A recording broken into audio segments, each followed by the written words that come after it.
व अशहदु अल्ला इलाहा इल्लल्लाहु वहदहु ला शरीका लह व अशहदु अन्न मुहम्मदन अब्दुहु व रसूलुहु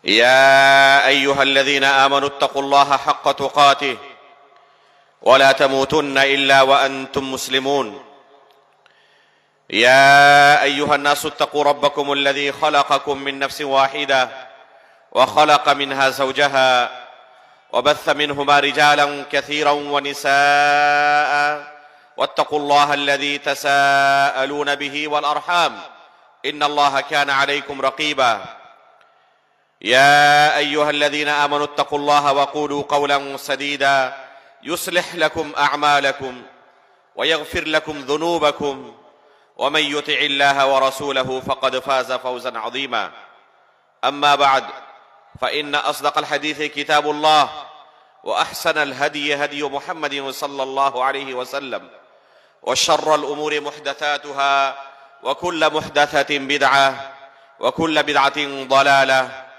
व कुल्ल ज़लालतिन फ़िन्नार। इंतहाई काबिल क़द्र मशाइख़ किराम, हाज़िरीन मजलिस, बुजुर्गान दीन व मिल्लत, अजीज दोस्तों और पर्दा नशीन माओ बहनों, अल्लाह रब्बुल आलमीन के शुक्रिया के बाद खुसूसी तौर पर मैं इस प्रोग्राम को मुनाकिद करने वाले ज़िले जमीयत अहले हदीस पाकुड़ के तमाम मंसूबीन, साथ ही उसके रूह रवा फ़ज़ीलतुश शेख मुस्तफ़ीज़ुर रहमान मदनी हफ़िज़हुल्लाह का खुसूसी शुक्रिया अदा करना चाहूँगा कि उन्होंने एक बेहतरीन कॉन्फ्रेंस का इनेकाद किया, मुल्क के मशहूर अहले इल्म को आपके सामने पेश किया और उनके लिए मौज़ूआत का इंतखाब भी बड़ा बेहतरीन किया। बहुत कम इजलास और कॉन्फ्रेंसें ऐसी होती हैं जिनमें इस तरह के मौज़ूआत पर गुफ्तगू हो।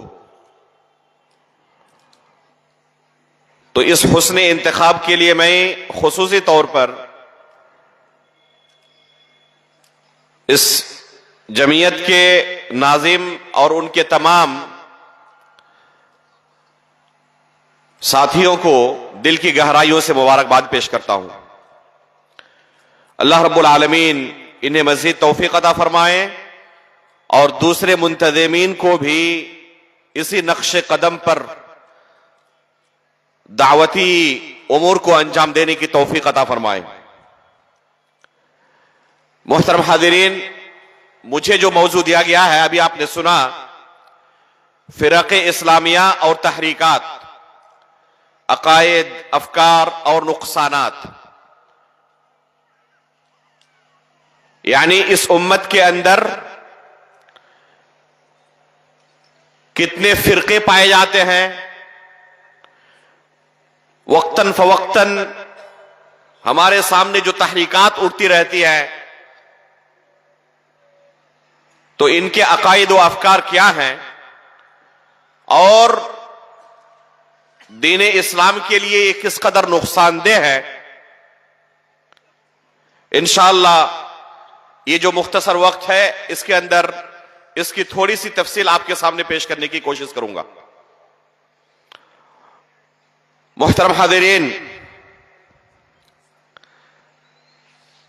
अल्लाह रब्बुल आलमीन ने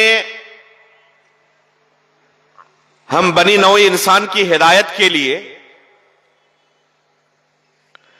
शुरू से लेकर आखिरी नबी तक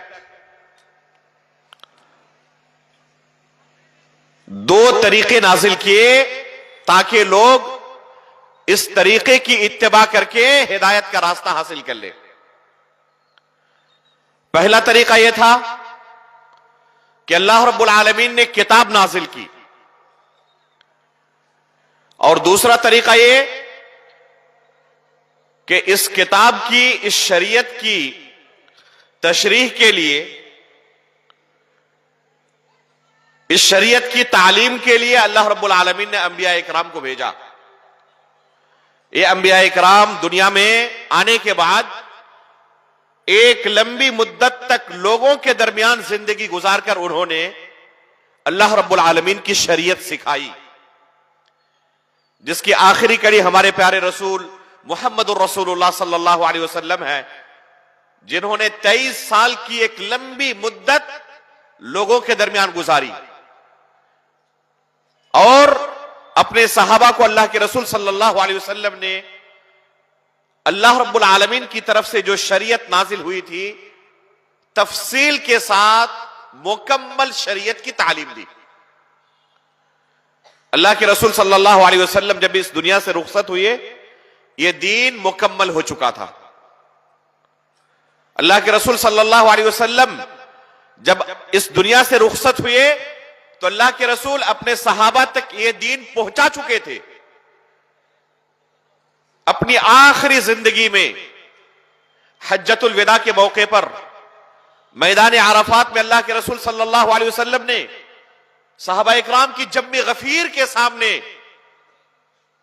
उनसे पूछा कि अल्लाह रब्बुल आलमीन ने जो मुझे ड्यूटी दी थी, क्या मैंने वो ड्यूटी अदा कर दी? क्या अल्लाह रब्बुल आलमीन की शरीयत तुम तक पहुंचा दी? इन तमाम लोगों ने बैक जबान एक गवाही दी थी। इन तमाम सहाबा इकराम ने एक जबान होकर यह गवाही दी कि अल्लाह के रसूल, आपने अल्लाह रब्बुल आलमीन के दीन को पहुंचा दिया है। रसूलुल्लाह सल्लल्लाहु अलैहि वसल्लम ने, सही मुस्लिम की रिवायत है, 3 मरतबा अपनी शहादत की उंगली को आसमान की तरफ उठाया और कहा अल्लाहुम्मा शहद, अल्लाहुम्मा शहद, अल्लाहुम्मा शहद, कि अल्लाह तू इस बात पर गवाह रहना, या अल्लाह तू इस बात पर गवाह रहना, अल्लाह तू इस बात पर गवाह रहना। यह गवाही सहाबा इकराम ने पूरी उम्मत की तरफ से अदा की है। जो भी सहाबा इकराम के मनहज पर होगा वो यही गवाही देगा कि अल्लाह के रसूल सल्लल्लाहु अलैहि वसल्लम ने अल्लाह रब्बुल आलमीन के दीन को मुकम्मल तौर पर अपने सहाबा को सिखा दिया था। जिस वक्त रसूलुल्लाह सल्लल्लाहु अलैहि वसल्लम इस दुनिया से रुखसत हुए, तमाम के तमाम सहाबा इकराम एक दीन पर कायम थे, एक शरीयत पर, एक अकीदे पर, एक मनहज पर। इन सहाबा इकराम के दरमियान कोई तफरीकाबाजी नहीं थी। अलग अलग जमातों में, अलग अलग गिरोहों में, अलग अलग गुटों में ये सहाबा इकराम बटे हुए नहीं थे, बल्कि सब के सब एक दीन पर अमल करने वाले थे। इनके दरमियान दीन के मसाइल को लेकर, शरीयत को लेकर अलग अलग गिरोह नहीं थे। अल्लाह के रसूल सल्लल्लाहु अलैहि वसल्लम ने अपनी जिंदगी में ही अपने सहाबा को यह तंबीह की थी कि गरचे अभी सब के सब एक दीन पर कायम हो, हमेशा तमाम के तमाम लोग इसी दीन पर 100% कायम रहे, ऐसा नहीं होगा। बल्कि मेरी वफात के कुछ दिनों के बाद इस दीन को बिगाड़ने की कोशिश शुरू हो जाएगी। इस उम्मत के अंदर फितने दाखिल हो जाएंगे। इमाम बुखारी रहमहुल्लाह ने किताबुल फितन के अंदर उमर फारूक रज़ी अल्लाह तआला अन्हु का यह कौल नकल किया है कि हुदैफा बिन यमान रज़ी अल्लाह तआला अन्हु के पास गए और पूछा कि अल्लाह के रसूल सल्लल्लाहु अलैहि वसल्लम से आपने जो फितने के मुताल्लिक हदीसें सुनी है, जरा हमें भी सुनाए। हुदैफा बिन यमान रज़ी अल्लाह तआला अन्हु ने पहले पहल जो शहवत के मुताल्लिक फितने हैं, उन फितनों का तज़किरा किया। फितनतुर रजुल फी अहलिही व मालिही व वलदिही व जारिही, कि एक शख्स अपने अहलो अयाल को लेकर, अपने माल के ताल्लुक से, पड़ोसी के ताल्लुक से जो गुनाहें अंजाम देता है, ये भी फितने हैं। और इन फितनों से नजात का जरिया यह है कि इंसान कसरत से सदका तो खैरात करे, अमर बिल मारूफ और नही अनिल मुनकर, और नमाज रोजे वगैरह का एहतमाम करे। उमर फारूक रज़ी अल्लाह तआला अन्हु ने पूछा कि आपको अच्छी तरह पता है मैं इन फितनों के बारे में नहीं पूछ रहा हूं। मेरा मकसद क्या है उसे आप अच्छी तरह जान रहे हैं। मेरा मकसद है उन फितनों के बारे में पूछने का जो समुंदर की लहरों की तरह इस उम्मत के अंदर दाखिल होंगी। तो हुदैफा इब्न यमान रज़ी अल्लाह ताला ने क्या कहा कि अमीरुल मोमिनीन, आपको इस बारे में गौर व फिक्र करने की कोई खास जरूरत नहीं है, आपको इस बारे में घबराने की कोई खास जरूरत नहीं है, टेंशन लेने की कोई खास जरूरत नहीं है, क्योंकि आपके दरमियान और इन फितनों के दरमियान एक बंद दरवाजा मौजूद है। जब तक आप मौजूद हैं इस दुनिया के अंदर ये फितने दाखिल नहीं हो सकते। आपके दरमियान और इन फितनों के दरमियान एक बंद दरवाजा है। पूछा उमर फारूक रज़ी अल्लाह तआला अन्हु ने कि इस दरवाजे को तोड़ा जाएगा या इस दरवाजे को खोला जाएगा? तो हुदैफा बिन यमान रज़ी अल्लाह तआला अन्हु ने क्या कहा था कि इस दरवाजे को तोड़ा जाएगा, इस दरवाजे को खोला नहीं जाएगा। चुनांचे यही हुआ। उमर फारूक रज़ी अल्लाह तआला अन्हु को अल्लाह के रसूल सल्लल्लाहु अलैहि वसल्लम के मुसल्ले पर शहीद किया गया। आप फितनों के लिए बंद दरवाजे की तरह थे।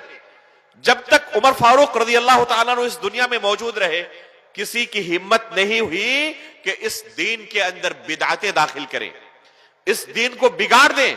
अगर कोई कोशिश करता, उमर फारूक रज़ी अल्लाह तआला अन्हु सख्त नोटिस लेते और इंतहाई सख्त सजाएं देते। इसलिए किसी की हिम्मत नहीं होती थी कि दीन को बिगाड़ने की कोशिश करे। लेकिन जैसे ही उमर फारूक रज़ी अल्लाह तआला अन्हु की शहादत हुई, इन फितना परवरों को मौका मिल गया और मुख्तलिफ इलाकों से ये फितना परवर इस दीन के अंदर बिदअतें और फितने दाखिल करना शुरू कर दिए। जब उस्मान गनी रज़ी अल्लाह तआला अन्हु खलीफा हुए, और ये उस्मान गनी कौन थे? उस्मान गनी रज़ी अल्लाह तआला अन्हु की सीरत पढ़े, आप पाएंगे कि अल्लाह रब्बुल आलमीन ने उस्मान गनी रज़ी अल्लाह तआला अन्हु को बेतहाशा मालो दौलत से नवाजा था। इंतहाई मालदार थे और जितना मालो दौलत से नवाजा था उससे कहीं बड़ा दिल दिया था अल्लाह के रास्ते में खर्च करने के लिए। हमेशा इस ताक में लगे रहते कब कोई मौका मिले और अल्लाह रब्बुल आलमीन की जन्नत खरीद लूं। अल्लाह के रसूल सल्लल्लाहु अलैहि वसल्लम जब मदीना पहुंचे हिजरत करने के बाद, तो मदीने के अंदर पीने के पानी का बड़ा मसला था, बड़ी किल्लत थी, मुसलमान परेशान रहते थे। एक ही कुआं था जिससे मीठा पानी निकलता था और यह कुआं एक यहूदी के हाथ में था, उसका मालिक एक यहूदी था और मुसलमानों को बड़ा परेशान करता था। अल्लाह के रसूल सल्लल्लाहु अलैहि वसल्लम ने ऐलान किया कि है कोई जो इस कुएं को खरीद कर अल्लाह रब्बुल आलमीन के रास्ते में आजाद कर दे, अल्लाह रब्बुल आलमीन के रास्ते में हदिया कर दे, सदका कर दे। उस्मान गनी रज़ी अल्लाह तआला अन्हु ने अपने पैसे से इस कुएं को खरीदा और अल्लाह रब्बुल आलमीन के रास्ते में सदका कर दिया। जब मुसलमानों की तादाद बढ़ी, मस्जिद नबवी तंग पड़ने लगी, मस्जिद के अंदर जगह अब नहीं हो रही है, मुसल्लियों की तादाद काफी ज्यादा बढ़ चुकी है। अल्लाह के रसूल सल्लल्लाहु अलैहि वसल्लम ने ऐलान किया कि इस मस्जिद की तौसी की जरूरत है, और जाहिर सी बात है कि मस्जिद की तौसी करने के लिए अच्छे खासे पैसे की जरूरत है, और सहाबाए किराम इतने मालदार नहीं थे जो अचानक इस खर्चे को बर्दाश्त कर सकते। अल्लाह के रसूल सल्लल्लाहु अलैहि वसल्लम ने ऐलान किया कि है कोई जो इस मस्जिद की तामीर में हिस्सा ले और उसके बदले आखिरत में अल्लाह रब्बुल आलमीन की जन्नत लिखवा ले। उस्मान गनी रज़ी अल्लाह तआला अन्हु ऐसे मौके पर ताक में रहते थे, अपने जेब से पूरा पैसा अदा किया और दुनिया के बदले उन्होंने जन्नत खरीद ली। गज़वे तबूक के मौके पर अल्लाह के रसूल सल्लल्लाहु अलैहि वसल्लम ने ताउन का ऐलान किया कि हमें ताउन की जरूरत है, चंदे का ऐलान किया अल्लाह के रसूल सल्लल्लाहु अलैहि वसल्लम ने। अबू बकर सिद्दीक रज़ी अल्लाह तआला अन्हु, उमर फारूक रज़ी अल्लाह तआला अन्हु, उस्मान गनी रज़ी अल्लाह तआला अन्हु, ये अल्लाह के रसूल सल्लल्लाहु अलैहि वसल्लम के सबसे प्यारे साथी, इस उम्मत के सबसे अफजल तरीन शख्सियत, इन्होंने मौके को गनीमत जाना और अपना सब कुछ अल्लाह रब्बुल आलमीन के रास्ते में निछावर कर दिया, कुर्बान कर दिया। उमर फारूक रज़ी अल्लाह तआला अन्हु क्या कहते हैं कि जिस दिन अल्लाह के रसूल सल्लल्लाहु अलैहि वसल्लम ने चंदे का ऐलान किया, मुझे बड़ी खुशी हुई। क्यों? क्योंकि आज मेरे पास अच्छा खासा माल मौजूद था। हमारी हालत इसके बिल्कुल उल्टी होती है। अगर कहीं पर मस्जिद के लिए या किसी दीनी काम के लिए चंदे का ऐलान हो और हमें पता चल जाए कि अभी लोग पकड़ेंगे मुझे चंदे के लिए, तो सबसे पहले हम दूर भागेंगे। उमर फारूक रज़ियल्लाहु ताला क्या कहते हैं कि मुझे बड़ी खुशी हुई क्योंकि आज मेरे पास अच्छा खासा माल है और अल्लाह के रसूल ने ऐलान किया है। चुनांचे आधा माल अल्लाह के रसूल सल्लल्लाहु अलैहि वसल्लम के कदमों में लाकर डाल दिया। अबू बकर सिद्दीक रज़ियल्लाहु ताला अन्हु भी थोड़ा सा माल लेकर आए। अल्लाह के रसूल सल्लल्लाहु अलैहि वसल्लम ने उमर फारूक रज़ियल्लाहु ताला अन्हु से पूछा कि उमर कितना लाए हो? तो कहा अल्लाह के रसूल जितना आप देख रहे हैं इतना ही अपने घर बार में छोड़ा है, बाल बच्चों के लिए इतना ही छोड़ा है, आधा माल अल्लाह के रसूल आपके कदमों में लाकर डाल दिया है। यही सवाल अबू बकर सिद्दीक रज़ियल्लाहु ताला अन्हु से अल्लाह के रसूल सल्लल्लाहु अलैहि वसल्लम ने किया। अबू बकर सिद्दीक रज़ियल्लाहु ताला अन्हु क्या फरमाया? अल्लाह के रसूल घर में बाल बच्चों के लिए अल्लाह और उसके रसूल के अलावा कुछ नहीं छोड़ा है, जो कुछ था सब कुछ आपके कदमों में डाल दिया। इस मौके पर उस्मान गनी रज़ियल्लाहु ताला अन्हु ने 1000 दीनार अल्लाह के रसूल सल्लल्लाहु अलैहि वसल्लम के सामने लाकर पेश किया। 1000 दीनार जानते हैं? दीनार कहते हैं सोने के सिक्के को, सोने के सिक्कों को दीनार कहते हैं। किसी के पास एक भी सोने का सिक्का हो जाए कितना बड़ा हुआ मालदार शुमार किया जाएगा। उस जमाने में किसी के पास 25 दीनार अगर होते तो इलाके का उसे सेठ कहा जाता कि ये इलाके का सबसे बड़ा सेठ है। अगर किसी के पास कितने होते 25 दीनार अगर कोई मालिक होता तो, और उस्मान गनी रज़ियल्लाहु ताला अन्हु ने कितना सदका किया? 1000 दीनार अल्लाह के रसूल के कदमों में लाकर डाल दिया कि अल्लाह के रसूल अल्लाह के लिए ये माल कबूल कर ले। अल्लाह के रसूल बार बार उन सोने के सिक्कों को अपने हाथों से उलट रहे हैं और कह रहे हैं मा वर्रा उस्मान मा अमिला बअदल यौम, अगर उस्मान आज के बाद कभी कोई अमल ना करे तब भी इन्हें कोई नुकसान नहीं पहुंच सकता। उन्होंने जन्नत अपने नाम कर ली। अल्लाह के रसूल सल्लल्लाहु अलैहि वसल्लम ने ऐलान किया कि हमें मजीद ताउन की जरूरत है, हमें ऊंटों की जरूरत है, जंगी असलहों की जरूरत है। उस्मान गनी रज़ियल्लाहु ताला अन्हु ने 100 ऊंट साजो सामान के साथ अल्लाह के रास्ते में सदका कर दिया। अल्लाह के रसूल ने थोड़ी देर बाद ऐलान किया कि कोई है जो अल्लाह के रास्ते में सदका करे, हमें मजीद ताउन की जरूरत है और उसके बदले जन्नत ले ले। फिर उस्मान गनी रज़ियल्लाहु ताला अन्हु खड़े हुए, फिर 100 ऊंट साजो सामान के साथ अल्लाह के रास्ते में सदका किया। अल्लाह के रसूल से जन्नत की खुशखबरी सुनी। फिर थोड़ी देर बाद अल्लाह के रसूल सल्लल्लाहु अलैहि वसल्लम ने ऐलान किया, फिर उस्मान गनी रज़ियल्लाहु ताला अन्हु खड़े हुए और एक ही जगह पर 300 ऊंट साजो सामान के साथ अल्लाह के रास्ते में सदका कर दिया। एक ऊंट सदका करना समझते हैं आप? ऊंट इंतहाई कीमती जानवर होता है। उस जमाने में एक ऊंट सदका करना आज के जमाने में एक BMW कार सदका करने की तरह है। कोई कर पाएगा? किसी के पास 10 गाड़ियां हो, उसे कहे कि एक सदका कर दे अल्लाह के रास्ते में, कर पाएगा? एक दो नहीं, 300 ऊंट अल्लाह रब्बुल आलमीन के रास्ते में उस्मान गनी रज़ियल्लाहु ताला उन्होंने सदका कर दिया। इस उस्मान गनी रज़ियल्लाहु ताला अन्हु पर बागियों ने, खवारिज ने, ये पहला फितना था इस उम्मत के अंदर। इन बागियों ने, इन खवारिज ने क्या इल्जाम लगाया? झूठा इल्जाम। और कहां पर लगाया? मदीने के अंदर? नहीं, मदीने के अंदर सहाबाए किराम मौजूद थे। अगर मदीने के अंदर यह इल्जाम लगाते तो सब कोई जान जाते कि झूठा इल्जाम है। मदीने से दूर मिस्र के इलाके में, शाम के इलाके में, कूफा बसरा के इलाके में, जो सहाबाए किराम से काफी ज्यादा दूर थे, सहाबाए किराम के टच में नहीं थे। और यही होता है, अगर कोई उलमाए किराम से करीब हो फितनों से महफूज रहता है, और उलमाए किराम से जितना ज्यादा इंसान दूर होता है उतनी जल्दी फितनों का शिकार हो जाता है। इन फितना परवरों ने, जिनके सरदार कौन था? जिनका सरदार अब्दुल्ला बिन सबा नाम का एक यहूदी था। उन्होंने लोगों को धोखा देने के लिए इस्लाम कबूल किया। असल में मुनाफिक था, दिल से इस्लाम कबूल नहीं किया था।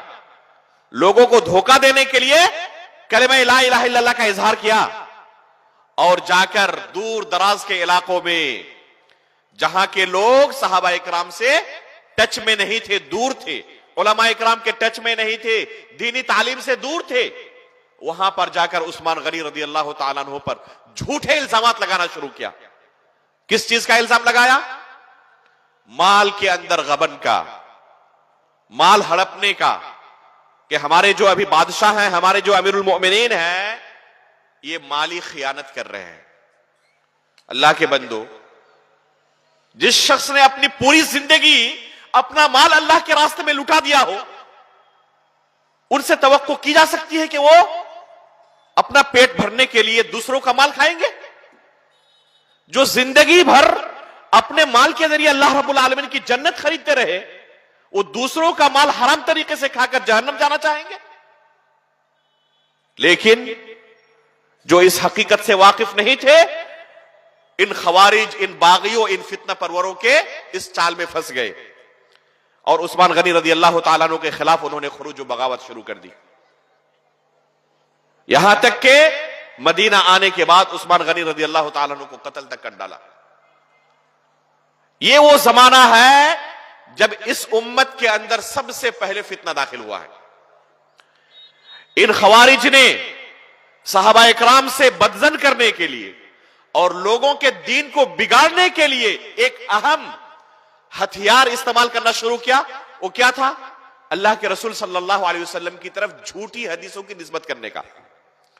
अपनी ख्वाहिश के मुताबिक अपने मौकिफ की तायद के लिए हदीसें गढ़ते और अल्लाह के रसूल की तरफ झूठी निस्बत करते। अभी आपने शेख मोहतरम से हदीस की पूरी तारीख सुनी कि कैसे कैसे किन लोगों ने हदीस का इनकार किया है। तो जिस तरह एक हदीस का इनकार बहुत बड़ा फितना है, इसी तरह जो हदीस नहीं है उसे हदीस शुमार कराना, अल्लाह के रसूल ने कोई बात नहीं कही उसके बावजूद झूठी निस्बत अल्लाह के रसूल की तरफ कर देना, जिसे क्या कहते हैं? मौजू हदीस कहते हैं, जाल हदीस कहते हैं। उस जमाने में हद से ज्यादा इन फितना परवरों ने अल्लाह के रसूल सल्लल्लाहु अलैहि वसल्लम की तरफ झूठी हदीसों की निस्बत शुरू की और इस तरीके से लोगों के दीन ईमान को बिगाड़ने की कोशिश शुरू की। आप आज तक इन खवारिज के रास्ते पर चलने वालों के दरमियान एक चीज कॉमन पाएंगे। इन खवारिज की शुरुआत अल्लाह के रसूल सल्लल्लाहु अलैहि वसल्लम के जमाने में हो चुकी थी। गज़वे हुनैन के बाद, यह फतेह मक्का के बाद गज़वा पेश आया था। गज़वे हुनैन के बाद मुसलमानों अपनी तारीख सीखो। गज़वे हुनैन के बाद अच्छा खासा माल गनीमत मुसलमानों के हाथ आया और फतेह मक्का के बाद मक्का के बड़े बड़े सरदारों ने, जिन्होंने अपनी जिंदगी इस्लाम की दुश्मनी में गुजारी थी, उन्होंने इस्लाम कबूल किया, इस्लाम के अंदर दाखिल हो गए और ये सब के सब सहाबिये रसूल के लक़ब से सरफराज हुए। अल्लाह रब्बुल आलमीन की तरफ से उनके लिए जन्नत का वादा किया गया है। जिन्होंने भी अल्लाह के रसूल सल्लल्लाहु अलैहि वसल्लम के जमाने में इस्लाम कबूल किया और अल्लाह के रसूल सल्लल्लाहु अलैहि वसल्लम से उनकी मुलाकात हो गई, ये सब के सब अल्लाह के रसूल के सहाबी हैं और सब के सब जन्नती हैं, जिनके बारे में जन्नत का वादा अल्लाह रब्बुल आलमीन ने अर्श के ऊपर से किया है। वकुल्लु वअदल्लाहुल हुस्ना, कि तमाम के तमाम सहाबा इकराम के लिए अल्लाह रब्बुल आलमीन ने जन्नत का वादा किया। फतेह मक्का के बाद कुरैश के जिन बड़े बड़े सरदारों ने इस्लाम कबूल किया था, उसी के फौरन बाद गज़वे हुनैन में जब बेतहाशा माल गनीमत अल्लाह के रसूल के हाथ आया, तो रसूलुल्लाह सल्लल्लाहु अलैहि वसल्लम ने इस माल गनीमत में से अंसार को कुछ नहीं दिया और यह माल गनीमत का अक्सर व बेशतर हिस्सा इन नए इस्लाम कबूल करने वाले मुसलमानों के दरमियान तकसीम कर दिया। किसी को 100 ऊंट, किसी को 200 ऊंट, किसी को 300 ऊंट। इस तरीके से अल्लाह के रसूल सल्लल्लाहु अलैहि वसल्लम ने एक एक शख्स को, जिन्होंने अभी इस्लाम कबूल किया था, उनको दिया। एक शख्स अल्लाह के रसूल सल्लल्लाहु अलैहि वसल्लम के साथ बेअदबी करते हुए इंतहाई बदतमीजी के लहजे में कहा, इअदिल या मोहम्मद, ऐ मोहम्मद इंसाफ से काम ले, इस माल को इंसाफ से तकसीम करें। अल्लाह के रसूल सल्लल्लाहु अलैहि वसल्लम के साथ ये बदतमीजी की। अल्लाह के रसूल सल्लल्लाहु अलैहि वसल्लम का चेहरा सुर्ख हो गया, लाल हो गया और कहा कि मैं इंसाफ नहीं करता हूं? अगर मैं इंसाफ ना करूं तो है कौन दुनिया में इंसाफ करने वाला? अल्लाह रब्बुल आलमीन मुझे अर्श के ऊपर से अमानतदार समझता है कि आपके सामने खवारिज नाम का जो फिरका है, कहां से इसकी शुरुआत हुई, यह तारीख में आपको समझा रहा था। इसकी शुरुआत अल्लाह के रसूल सल्लल्लाहु अलैहि वसल्लम के जमाने में ही हो गई थी। जो बीज इसकी पहली बीज पड़ी थी वो अल्लाह के रसूल सल्लल्लाहु अलैहि वसल्लम के जमाने में ही। इस शख्स ने अल्लाह के रसूल पर एतराज किया था और कहा था, इअदिल या मोहम्मद, ऐ मोहम्मद इंसाफ से काम ले और इस माल को इंसाफ के साथ तकसीम करें। अल्लाह के रसूल सल्लल्लाहु अलैहि वसल्लम बिगड़ गए, आपका चेहरा लाल हो गया और रसूलुल्लाह सल्लल्लाहु अलैहि वसल्लम ने अपने सहाबा को तंबीह करते हुए कहा कि देखना, इसकी नस्ल से आगे ऐसे ऐसे लोग पैदा होंगे जो कुरान तो बहुत ज्यादा पढ़ेंगे लेकिन उनके हलक से नीचे नहीं उतरेगा, नमाजें हद से ज्यादा पढ़ेंगे, इबादत में हद से ज्यादा मशगूल रहेंगे, यहां तक कि अपनी इबादत को, अपनी नमाजों को तुम इनके सामने हकीर समझोगे, लेकिन हकीकत में यह क्या होगा, यह इनके हलक से नीचे उतरने वाला नहीं होगा। अल्लाह के रसूल सल्लल्लाहु अलैहि वसल्लम पर सबसे पहला एतराज इस फिरके के शुरू में, जहां से इस फिरके की शुरुआत हुई थी, किस चीज को लेकर हुई थी? माल को लेकर। वाज़ेह है, आप पाएंगे आज तक जिनका भी ताल्लुक इस खवारिज की जमात से है और इनके फिक्र को प्रमोट करने वाले हैं, उनके अंदर आज भी ये माल की हिर्स मौजूद है और ये माल के पीछे भागने वाले हैं, कुर्सी के पीछे भागने वाले हैं। ये कहने वाले हैं कि असल इनकलाब आएगा कुर्सी हासिल करने के बाद, हुकूमत हासिल करने के बाद, हम हुकूमत इलाहिया कायम करना चाहते हैं। अल्लाह के रसूल सल्लल्लाहु अलैहि वसल्लम और तमाम अंबिया इकराम को अल्लाह रब्बुल आलमीन ने इसीलिए भेजा था, वलक़द बअसना फी कुल्लि उम्मतिन रसूला अन इअबुदुल्लाह वज्तनिबुत तागूत। ये कुरान में अल्लाह रब्बुल आलमीन ने तमाम रसूलों के भेजने का मकसद बयान किया है कि हमने तमाम अंबिया इकराम को किस लिए भेजा? अल्लाह रब्बुल आलमीन की तौहीद कायम करने के लिए, शिर्क का खात्मा करने के लिए। और मौलाना मौदूदी क्या कहते हैं कि अल्लाह रब्बुल आलमीन ने तमाम अंबिया इकराम को सियासी इनकलाब पैदा करने के लिए भेजा था और उससे बड़ा इल्जाम लगाते हैं कि अक्सर व बेशतर इस मिशन में नाकाम हो गए। नऊज़ु बिल्लाह मिन ज़ालिक। यह अंबिया इकराम पर बहुत बड़ा इल्जाम और तोहमत है। सिर्फ 2 अंबिया के बारे में कहते हैं कि ये बस अपने मिशन में कामयाब हो सके, बाकी तमाम के तमाम फेल हो गए। नऊज़ु बिल्लाह मिन ज़ालिक। अल्लाह रब्बुल आलमीन ने साफ लफ्जों में बयान किया है कि मैंने लोगों को किस लिए पैदा किया और अंबिया को किस लिए भेजा। मैंने लोगों को पैदा किया है, इंसानों को पैदा किया अपनी इबादत के लिए और अंबिया को भेजा तौहीद की दावत के लिए। अंबिया इकराम अपनी पूरी जिंदगी इसी मिशन के पीछे लगे रहे, लोगों तक सही दीन पहुंच जाए, लोग अल्लाह रब्बुल आलमीन की इबादत करें, उसके साथ किसी को शरीक ना ठहराएं। यह था अंबिया की दावत का मिशन। कुर्सी हासिल करना, कुर्सी के पीछे भागना, माल के पीछे भागना, यह खवारिज की निशानी है और शुरुआत ही इसी माल से हुई है इनके यहां। उस्मान गनी रज़ी अल्लाह तआला अन्हु पर भी इल्जाम लगाया, तो किस चीज का इल्जाम लगाया? माल के अंदर गबन करने का। और आज भी ये मुस्लिम हुक्मरानों के खिलाफ इसी चीज को लेकर बगावत और खुरूज करते हैं और तमाम मुस्लिम ममालिक के अंदर इनकलाब पैदा करने की कोशिश करते हैं। कई ममालिक को इसी तरह अपनी आंखों के सामने हमने देखा 5-7 साल के अंदर तबाह व बर्बाद करके इन्होंने रख दिया है। एक जमाने में इंतहाई खुशहाल समझे जाने वाले ममालिक आज के जमाने में खंडरात बन चुके हैं, उनका नामो निशान नहीं है। कितने आलीशान बिल्डिंगें थी, कितने अच्छे रास्ते थे, लोग जाते थे, टूरिस्ट पैलेस के तौर पर मशहूर था पूरी दुनिया के अंदर, और आज वो खंडरात की शक्ल में बदल चुके हैं। बच्चे यतीम हो चुके हैं, औरतें बेवा हो चुकी हैं। ये किस नतीजे में हुआ? ये इसी कुर्सी के चक्कर में, इसी माल के चक्कर में, जब इन्होंने अपना मिशन इसी कुर्सी को हासिल करना बना लिया कि किसी भी तरह कुर्सी हासिल की जाए और जो अभी मौजूदा हमारे हाकिम है उनके खिलाफ खुरूज किया जाए, उनके खिलाफ बगावत किया जाए, लोगों को उभारा जाए कि इनके खिलाफ, इनकी कुर्सी से इनको उखाड़ के फेंकना है। ठीक है, इनको कुर्सी से उखाड़ के फेंकने के बाद इनकी जगह पर किनको आप अपना हाकिम करना चाहते हैं, बैठाना चाहते हैं? वो भी इंसान ही होंगे या फरिश्ता होंगे? जाहिर सी बात है कि इनको हटाने के बाद जिनको आप लाएंगे और जिन्हें अपना हाकिम बनाएंगे वो भी इंसान ही होंगे, वो कोई फरिश्ता नहीं होगा। उसकी भी कुछ कोताहियां होंगी, वो भी बाज गुनाहों के अंदर मुब्तला होंगे, और वैसे भी इंसान के साथ हमेशा शैतान लगा हुआ रहता है। जैसे जैसे इंसान के पास इख्तियारात आते हैं, कुव्वत आती है, पैसे आते हैं, तो उसके साथ बुराइयां भी उसके घर में दाखिल होती है। तो एक शख्स जिसके हाथ में पुलिस हो, फोर्स हो, अदालत हो, कोर्ट हो, कचहरी हो, पूरा निजाम जिसके हाथ में हो, तो वो शख्स अगर किसी गुनाह के अंदर मुब्तला हो जाए तो कोई बड़ी बात है? जाहिर सी बात है कि वो इंसान है, वो फरिश्ते नहीं है। तो इनको हटाकर जिनको आप लाना चाहते हैं, ये इनसे अच्छे होंगे, इसकी क्या गारंटी है? और हमने देख लिया इनकी पूरी तारीख हमने देख ली है।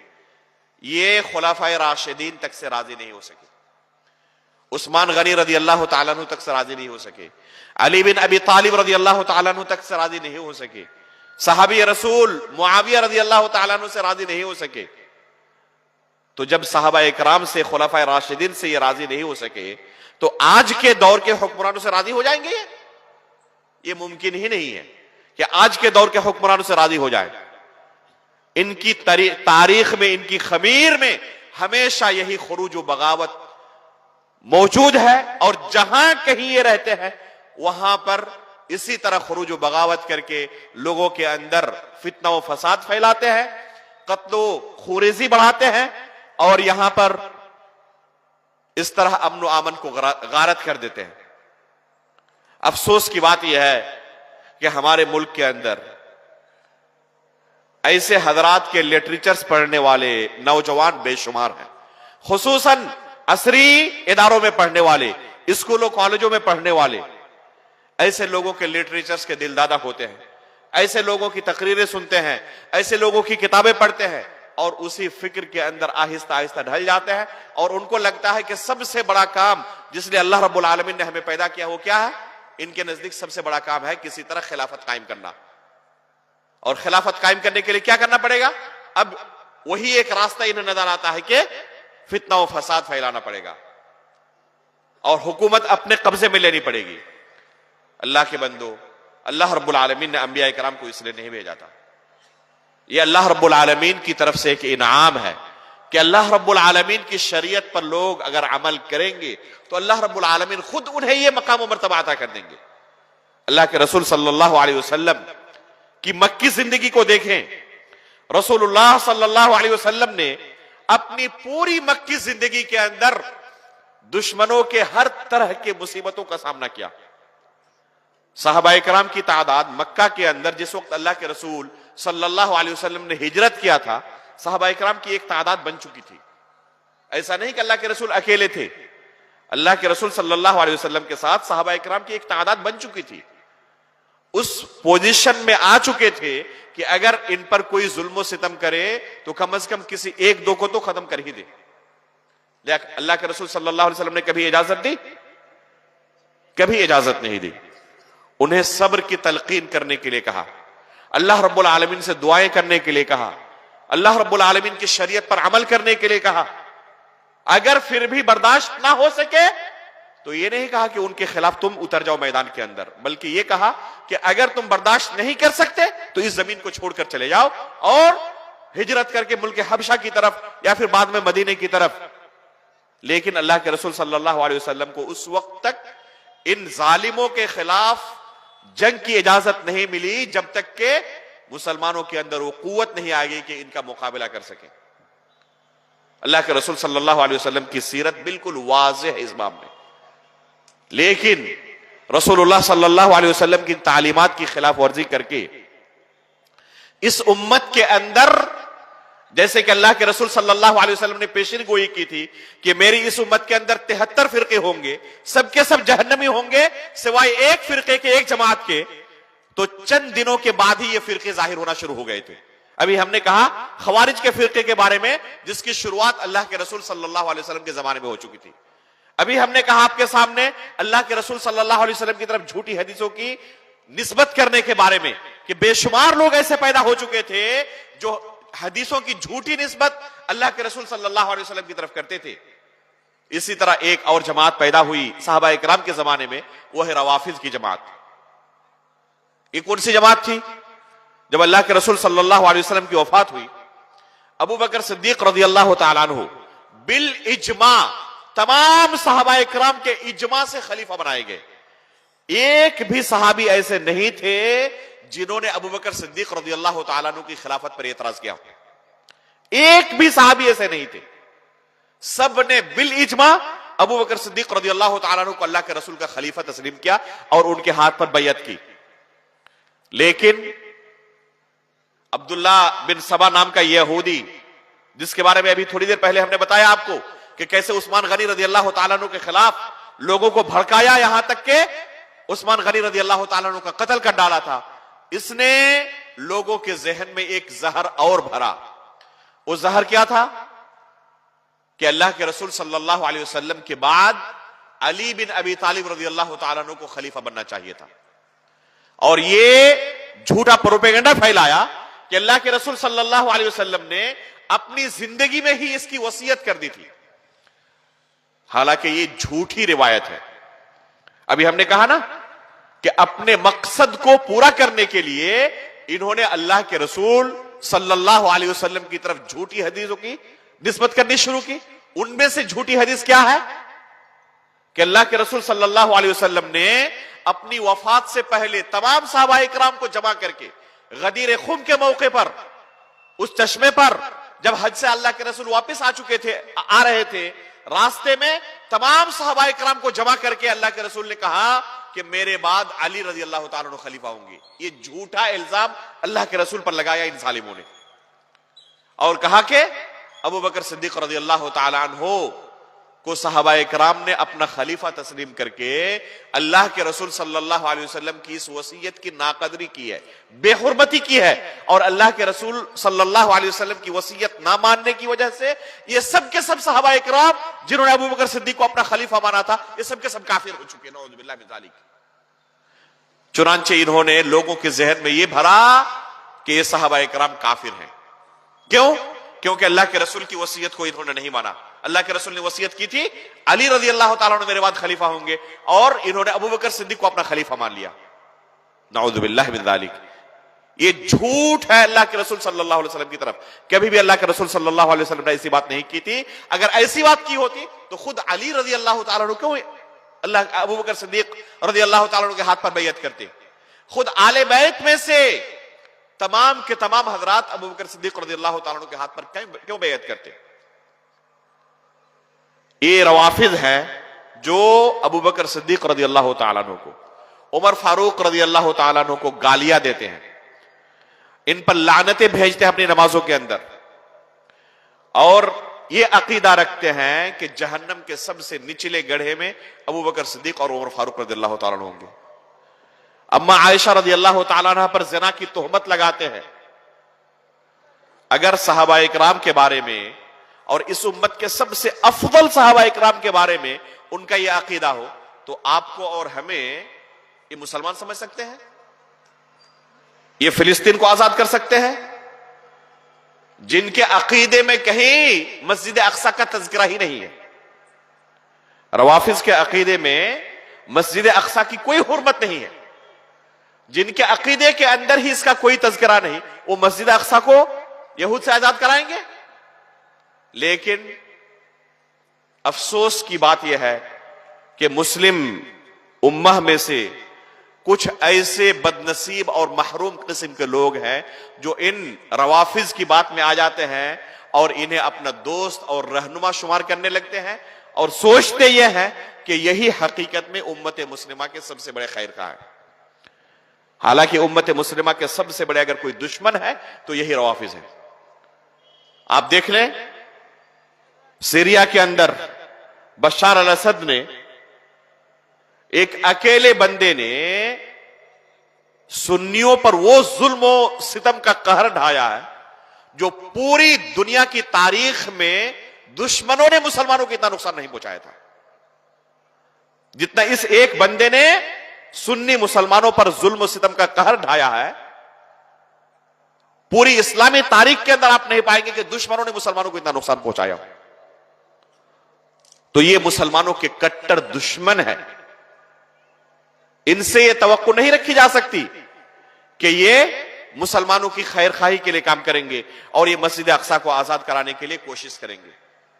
लेकिन ये इख्वानियत का बुरा हो जो इन रवाफिज पर एतमाद करते हैं और इन रवाफिज को अपना दोस्त समझते हैं और इनके बारे में ये नजरिया रखते हैं कि ये उम्मत के खैर खा है, और जो हकीकत में पहले दिन से फिलिस्तीन के मजलूम मुसलमानों के लिए खड़े हैं और उनके लिए हत्तल इम्कान कोशिश में लगे हुए हैं किस तरह उनको राहत पहुंचाई जाए, वो उनको सुकून पहुंचाया जाए, उनकी खैरखाही के लिए काम किया जाए। इनके बारे में लोगों के जहन के अंदर जहर भरते हैं कि ये सबसे बड़े दुश्मन है उम्मत मुस्लिमा के।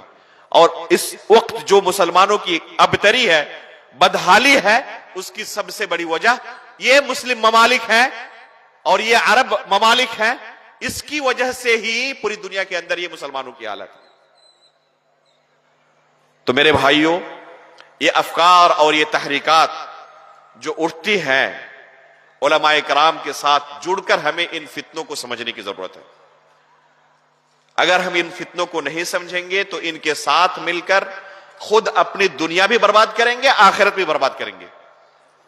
ऐसे लोग हमारे नौजवानों के जहन में ये जहर भर देते हैं और खिलाफत इलाहिया का लॉलीपॉप देकर इनको आग में झोंक देते हैं और आए दिन अपनी आंखों से इनका हाल हम देखते रहते हैं कि कैसे अपने आप को नुकसान पहुंचाते हैं, अपने मुल्क को नुकसान पहुंचाते हैं, अपने दोस्तों अहबाब को, अपने बाल बच्चों को, अपने रिश्तेदारों को, वालिदैन को किस कदर ये नुकसान पहुंचाते हैं। इसलिए मेरे भाइयों, ऐसे लोगों से जितना मुमकिन हो सके दूरी बनाकर रखें और उलमाए इकराम के साथ जुड़े रहें। जब तक आप उलमाए इकराम के साथ जुड़े रहेंगे, उनकी रहनुमाई हासिल करते रहेंगे, तब तक आप फितनों से महफूज हैं। जिस कदर एक इंसान अहले इल्म से दूर होता है, फितनों का शिकार उतनी जल्दी हो जाता है। एक और फितना जिसके बारे में, इस इलाके के बारे में खबर मिल रही है आए दिन कि हमारे स्कूलों के अंदर, कॉलेजों के अंदर शकील बिन हनीफ के नाम से लोगों के जहन में यह जहर डाला जा रहा है कि ये मसीह मौऊद है। यहां तक कि बाद लोग उनको ईसा अलैहिस्सलाम तक मानने लगते हैं, यहां तक कि बाद लोग उनको मसीह अलैहिस्सलाम मानने लगते हैं। हालांकि अगर शरीयत का किसी के पास अदना सा इल्म होगा तो कभी भी इस झांसे में नहीं आ सकता। इसके बातिल होने के लिए शरीयत का अदना इल्म ही काफी है।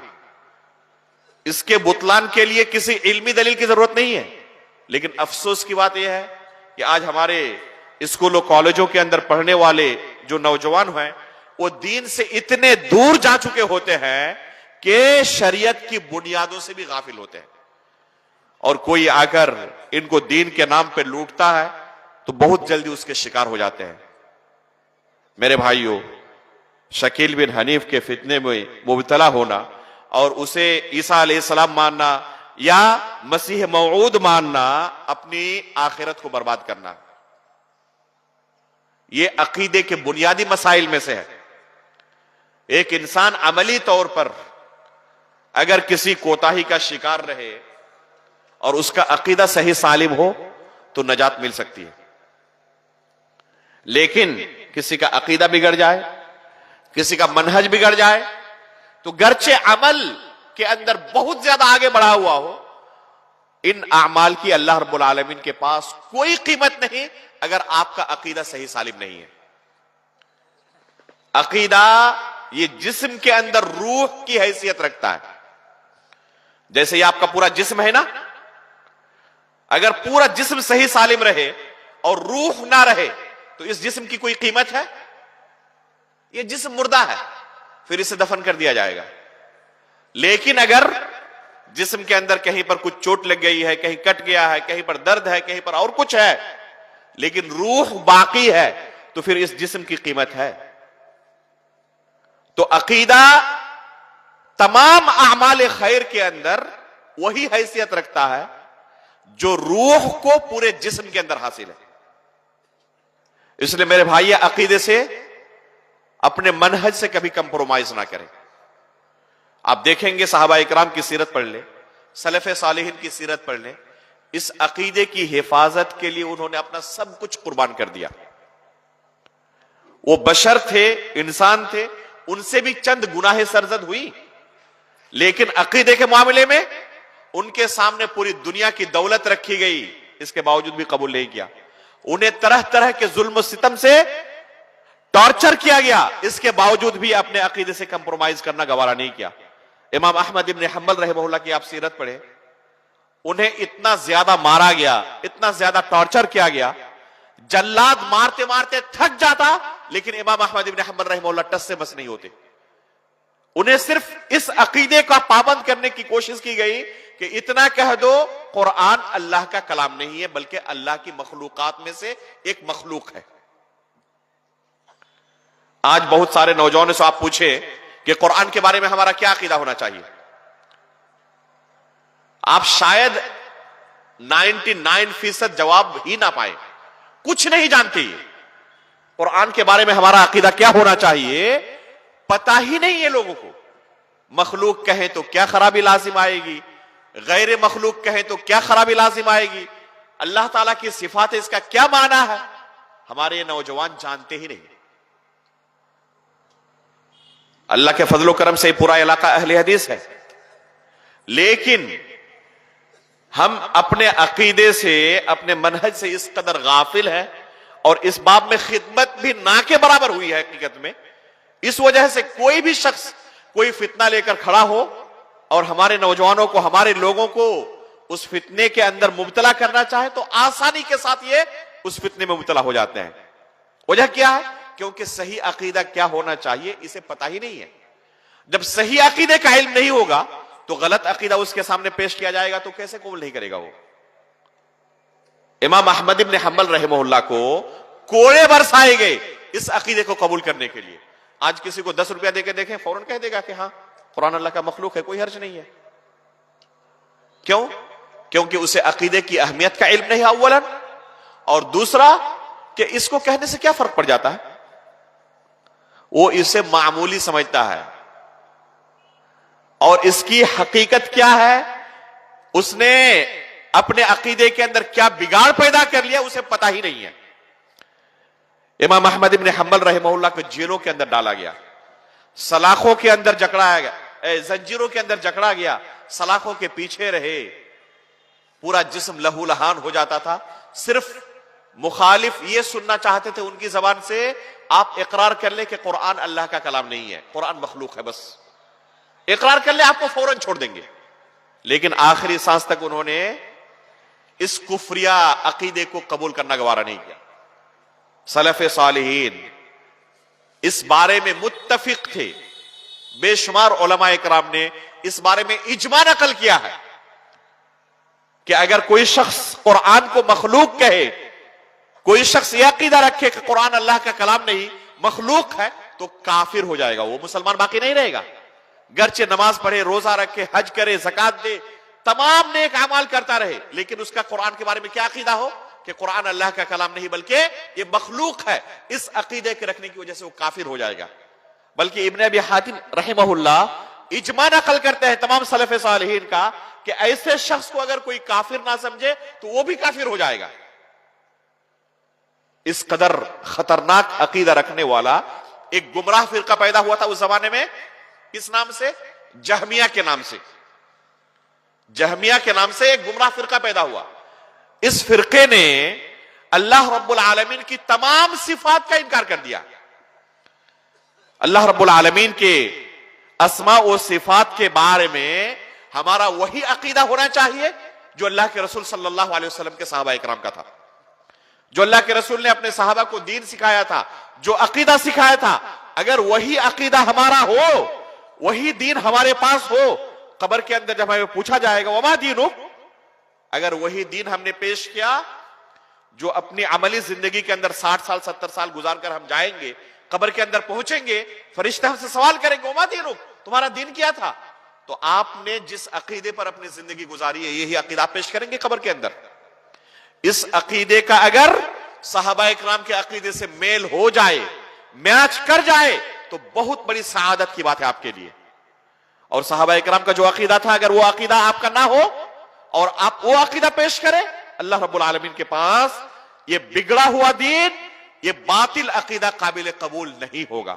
इन्ना दीन इंदल्लाहिल इस्लाम, अल्लाह ताला ने फरमाया, वमन यब्तगी गैरल इस्लाम दीनन फलन युक़बल मिन्हु व हुवा फिल आखिरति मिनल खासिरीन, कि इस्लाम को छोड़कर कोई दूसरा दिन कोई इख्तियार करे, हरगिज उससे यह दिन कबूल नहीं किया जाएगा और आखिरत में वो खसारा उठाने वालों में से होगा। तो इसने ये बातिल अकीदा इख्तियार करके सहाबा इकराम के अकीदे को छोड़ा। सहाबा इकराम का अकीदा क्या था अल्लाह रब्बुल आलमीन के बारे में? अल्लाह रब्बुल आलमीन ने कुरान करीम के अंदर जो कुछ अपने बारे में बयान किया है, रसूलुल्लाह सल्लल्लाहु अलैहि वसल्लम ने अहादीस के अंदर जो कुछ अल्लाह रब्बुल आलमीन के बारे में बयान किया है, इन तमाम चीजों पर हम उसी तरह ईमान रखते हैं जैसे कि अल्लाह की शान के लायक है। जैसे कि अल्लाह रब्बुल आलमीन के हाथ है, अल्लाह रब्बुल आलमीन की दो हाथ हैं, अल्लाह रब्बुल आलमीन की दो आंखें हैं, अल्लाह रब्बुल आलमीन का चेहरा है, अल्लाह रब्बुल आलमीन की उंगलियां हैं, उंगलियों के पोर हैं, अल्लाह रब्बुल आलमीन का कदम है, कमर है, अल्लाह रब्बुल आलमीन की शक्ल सूरत है। ये तमाम चीजें कुरान करीम के अंदर या अल्लाह के रसूल सल्लल्लाहु अलैहि वसल्लम की अहादीस के अंदर बयान हुई है। अल्लाह रब्बुल आलमीन अर्श पर मुस्तवी है। अल्लाह रब्बुल आलमीन कहां पर है? अर्श के ऊपर है। अर्रहमानु अलल अर्श इस्तवा। सबसे पहले जिस शख्स ने इनकार किया था अल्लाह रब्बुल आलमीन के अर्श पर होने का, वो कौन था? जाद इब्न दिरहम। जाद इब्न दिरहम नाम का एक शख्स था जिसने सबसे पहले इनकार किया कि अल्लाह रब्बुल आलमीन अर्श पर नहीं है। अल्लाह रब्बुल आलमीन के सिफत कलाम का इनकार किया कि अल्लाह रब्बुल आलमीन कलाम नहीं करता, अल्लाह रब्बुल आलमीन कलाम करने, बात करने की सिफत से मुत्तसिफ नहीं है।